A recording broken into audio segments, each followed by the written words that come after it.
మనం నర్సంపేటలో ఉన్న government medical college గురించి అయితే తెలుసుకుందాం. Welcome to Edunine career guidance, Josh innovations private limited, Edunine overseas consultancy. ఈ కాలేజ్ గురించి అయితే చాలామంది కామెంట్స్లో కూడా అడిగారు కదా. సో ఇదే కాలేజ్ అండ్ ఈ కాలేజ్లో ఎలిజిబిలిటీ క్రైటీరియా ఏంటి, ఎప్పుడు ఎస్టాబ్లిష్ చేశారు, హాస్టల్స్ ఉన్నాయా, అలాగే నీట్ ఎగ్జామ్లో ఎంత ర్యాంక్ రావాలి, ఇవన్నీ కూడా మాట్లాడుకుందామండి. మనకి ఈ కాలేజ్ వచ్చేసి 2023లో ఎస్టాబ్లిష్ చేశారు. అంటే అప్పుడు ఫౌండేషన్ స్టోన్ అనేది పడింది, కానీ స్టార్ట్ చేయడం ఇనాగ్రేషన్ వచ్చేసి మనకి 2024లో అయితే ఇనాగ్రేషన్ చేశారు. ఓకేనా, ఇది Narsampet regional medical education society అండర్లో అయితే స్టార్ట్ చేశారు.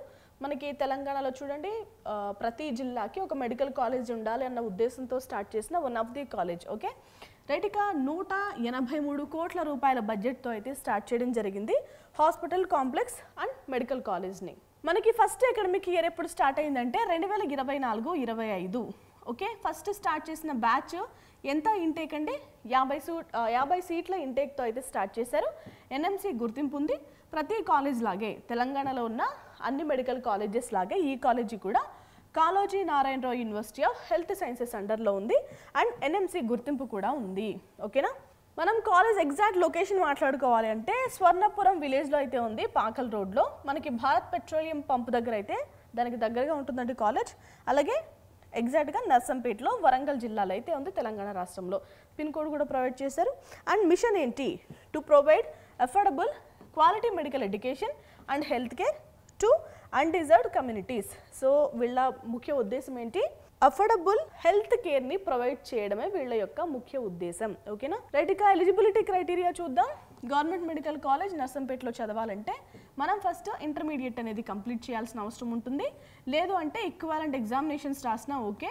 Physics, chemistry, biology and biotechnology సబ్జెక్ట్స్లో అయితే మనం అండ్ ఇంగ్లీష్ సబ్జెక్ట్స్లో అయితే మనం ఎగ్జామ్స్లో పాస్ అయి ఉండాలి. ఓసీ విద్యార్థులు అనుకోండి 50% కంటే మార్క్స్ తక్కువ రాకూడదు.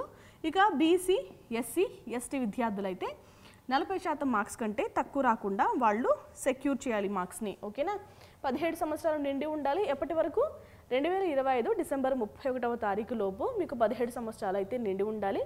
అండ్ ఇక్కడ పీడబ్ల్యూ క్యాండిడేట్స్ ఎవరైనా ఉన్నా కూడా వాళ్ళకైతే ఈక్వాలెంట్ ఎగ్జామినేషన్స్లో 45% మార్క్స్ అనేవి రావాల్సిన అవసరం ఉంటుంది. సో అందరూ కూడా మస్ట్ అండ్ షుడ్గా నీట్ యూజీ ఎగ్జామ్ అనేది క్వాలిఫై అవ్వాలి.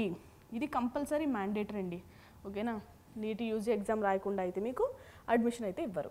ఇక ఎంబీబీఎస్ కోర్స్ గురించి బ్రీఫ్గా మాట్లాడుకుందాం.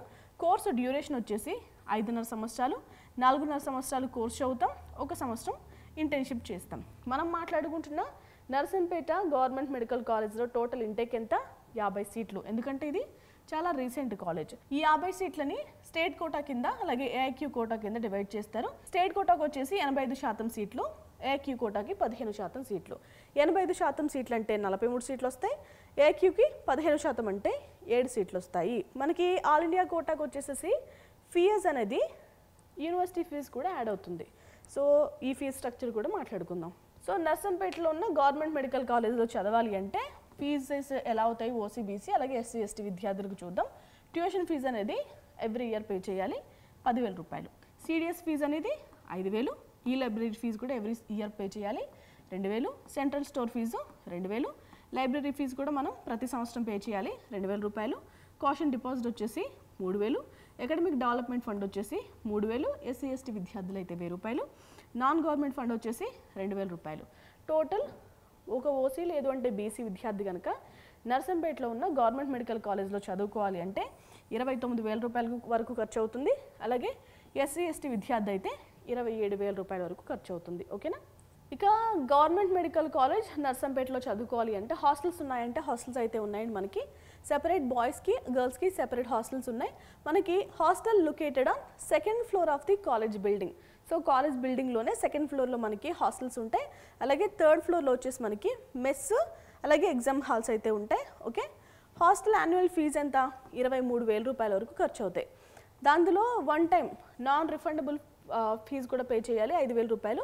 Refundable caution deposit 5,000. ఇక సంవత్సరానికి 12,000 రూపాయలు అయితే, నెలకి 1,000 రూపాయలు చొప్పున 12,000 రూపాయలు అయితే పే చేయాలి. హాస్టల్ అప్లికేషన్ ఫీజు వచ్చేసి 1,000 రూపాయలు. టోటల్ మనకి ఎంత ఖర్చు అవుతుంది, 23,000 రూపాయల వరకు ఖర్చు అవుతాయి. ఆన్ క్యాంపస్ హెల్త్ సెంటర్ ఉంది, first aid and emergency medical care కూడా ఉంది. రైట్, ఇక compact design ensures easy access from hostel to class room and hospital. Hostels అనేవి మనం చూడండి కాలేజ్ బిల్డింగ్ పైనే ఉందని చెప్తున్నారు కదా, సో వాళ్ళు ఇస్తున్న రీజన్ ఏంటంటే కాంపాక్ట్గా ఉంటే ఈజీ యాక్సెస్ ఉంటుంది క్లాస్ రూమ్స్కి, హాస్టల్స్కి అని చెప్తున్నారు. సో రాను పోను హాస్టల్ క్యాంపస్ని కూడా మార్చే అవకాశం ఉందంటే ఆన్ క్యాంపస్సే హాస్టల్ బ్లాక్స్ని కూడా మారుస్తారు. సో ఇంకా డెవలప్మెంట్ మీద ఆధారపడి ఉంటుంది కాబట్టి సో మనం చూడాలి ఫర్దర్గా ఎలా ఉండే అవకాశం ఉందో. రైట్, ఇక ఇది బ్రీఫ్గా ఇన్ఫర్మేషన్. 50 మంది స్టూడెంట్స్ ప్రతి సంవత్సరం ఇంటెక్గా ఉంది కాబట్టి హాస్టల్స్ కూడా ఆన్ క్యాంపస్ ఉన్నా ఎలాంటి ఇబ్బంది లేదు, దీనికోసం ఏమి ఆలోచించొద్దు. ఇక నీట్ ఎగ్జామ్లో ఎంత ర్యాంక్ రావాలి ఇప్పుడు చూద్దాం. రైట్, ఇక మనం గవర్నమెంట్ మెడికల్ కాలేజ్ నర్సంపేటలో చదవాలంటే మనకి నీట్ ఎగ్జామ్లో ఎంత ర్యాంక్ రావాలో చూద్దాం. ఇఫ్ ఇన్ కేస్ మీరు కనుక ఓసీ క్యాండిడేట్స్ అయితే ఓసీ అమ్మాయిల ర్యాంక్ అయితే అవైలబుల్గా లేదు, అబ్బాయిలకు వచ్చేసి 181,645 లోపు ర్యాంక్ రావాలి. ఇక బీసీఏ క్యాండిడేట్సే అబ్బాయిలకు వచ్చేసి 2,95,564 లోపు, అమ్మాయిలకు వచ్చేసి 2,96,020 లోపు ర్యాంక్ రావాలి. ఇక బీసీబీ క్యాండిడేట్స్ అయితే 2,06,373 లోపు అబ్బాయిలకి, 2,08,776 లోపు అమ్మాయిలకి ర్యాంక్ రావాలండి. ఇక బీసీసీ డేటా కూడా అవైలబుల్గా లేదు. ఇక బీసీడీ వాళ్ళకైతే 1,93,353 లోపు అబ్బాయిలకి, 1,93,455 లోపు అమ్మాయిలకి ర్యాంక్ రావాలి. ఇక బీసీఈ క్యాండిడేట్స్ అయితే 2,10,1046 లోపు అబ్బాయిలకి, 1,97,820 లోపు అమ్మాయిలకి ర్యాంక్ రావాలి.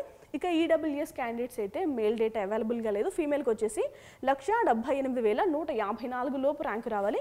ఇక ఎస్సీ క్యాండిడేట్స్కి అయితే 2,83,621 లోపు అబ్బాయిలకి, 2,83,945 లోపు అమ్మాయిలకి ర్యాంక్ రావాలి.